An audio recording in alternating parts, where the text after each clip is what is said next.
Whew. Huwag mo nang ilagay sa bulsa yung pan mo para... Guys, natupad din yung pangarap namin, no? Na makapagkayak dito sa Antarctica. Kasama ko si G-Hans. At may grupo kami, bali 6 na grupo. Oo. First time po namin dito na magkayak, guys. At nakakatakot at nakakanerbiyos sapagkat napakalamig po dito ng tubig. At nakapalibot po yung mga yelo. Ayan, guys, oh. Puro yelo.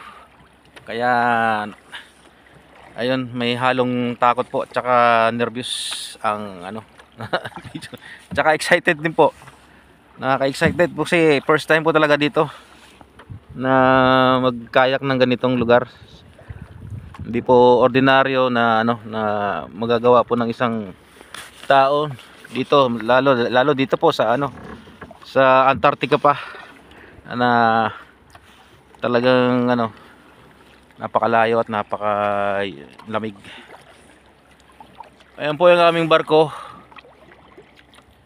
Ayan, expedition po ang aming ang mga pasahero po namin, guys. Ayan. Masarap guys. So once in a lifetime tong experience namin na to ng kasama ko na kasi nasubukan po namin at na-training po namin magkayak dito sa Antarctica.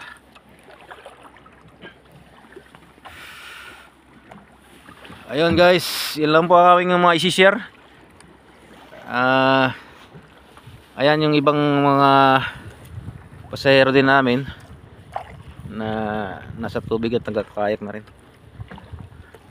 At ayun.